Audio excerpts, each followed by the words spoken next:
Hey yo, what's up guys? So welcome back again to another vlog. So yan, makikita nyo meron tayong dumating na product or item na nabili natin itong nakaraan sa may Shopee. At ito ayan, kita nyo naman siguro kung ito ay isang shock absorber na para sa ating Simbons 110. So tignan natin kung ano ba yung gaman or quality ng itong shock na nabili natin. So yung brand pala niya ay Owens World Class Suspension. So I think siya ay knockoff ng isang sikat na brand na Ollins. So let's see kung nga ba yung meron sa kanya. So natin yun. Ito nyo naman packaging pa lang, diba? Kung sabihin natin na ito ay knockoff lamang, ay hindi naman siya tinipid pagdating sa packaging. Kita nyo, nakabalot pa siya. At safe na safe. Dahil mayroon pa siyang ganitong kasama. Yan, color block yung nabili natin. Yung sukat pala niya ay 345 mm yan. Kung makikita nyo, 345 mm. Hindi lang ako sure kung ano yung sukat ng stock kasi iba-iba yung nasa internet. May iba nagsasabi 340, iba naman 330. So siguro yung 10mm difference ay hindi naman ganong malaki. So, ito na yung binili natin para medyo mataas-taas na rin yung ating Simbons. So, ito yung isang fair at ito pa isa. Ito niya. Ganda yung pagkakabalot. Diba? Marami na siya mga certification. Kaya, okay na rin para sa kanyang presyo. So, yung price pala niya ay 900 pesos lang. So, yan. Yun natin. Ito pala guys yung ating Simbonus, ano? So pasensya na, madumi kasi tag-ulan na and halos araw-araw ay umuulan dito sa may aming lugar.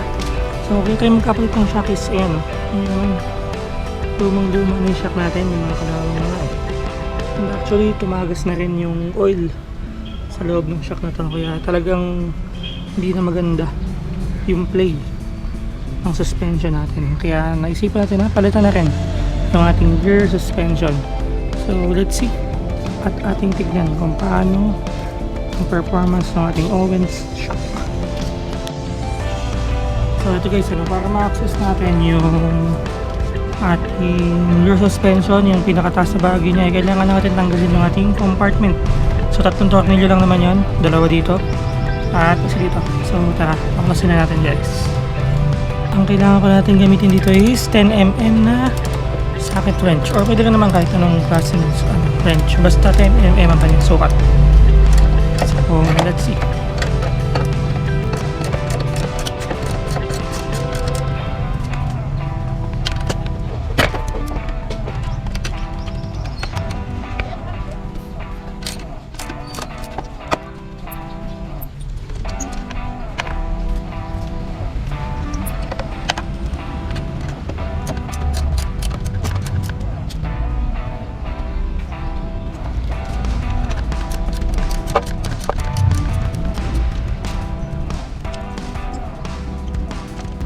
So yun guys, tanggal natin yung 3 tornilyo and pwede na mabaklas yung ating seat, hindi pala seat, under seat compartment.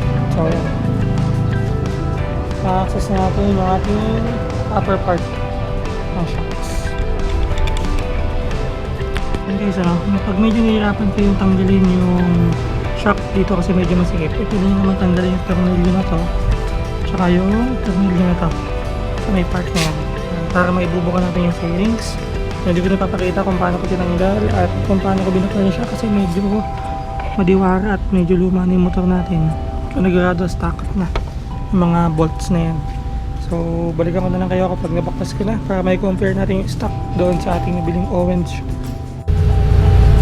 So yan guys, ano, kapansin niyo ay kaunti lang yung difference nung stock shock dito sa ating Owens shock. Siguro 5mm lang yung difference niya.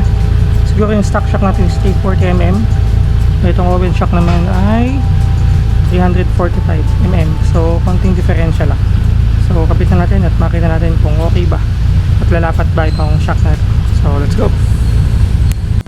So yun guys, nakikabit na natin yung dalawang shocks sa likod. So meron ng konting adjustments katulad nung sa may bushing sa may part na to. Medyo maluwag or masikip. yung kakabit dun sa Owen shock. So ang ginawa ko na lang ay kinuha ko yung bushing dun sa may ating shock stock at yun yung kinabit ko dito. So yan, okay naman, nakabit naman na natin. So yan, so far so good. So ibalik natin lahat ng pinag-baklas natin dito and let's see kung okay yung performance itong shock na to.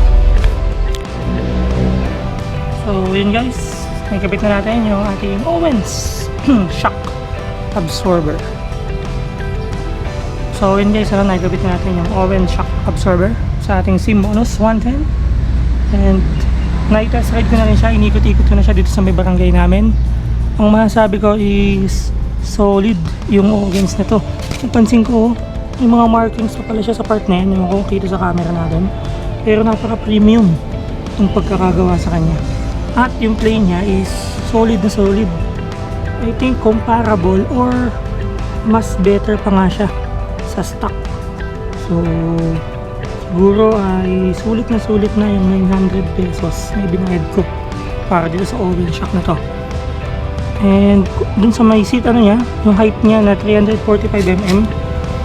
Yes, mas mataas siya ng konti compared sa stock na 5mm.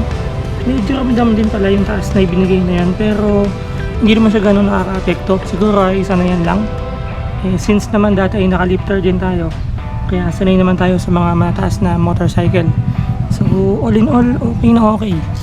Ito ang ating Owens shock na nabili. Ito sa ating Simbonus 110.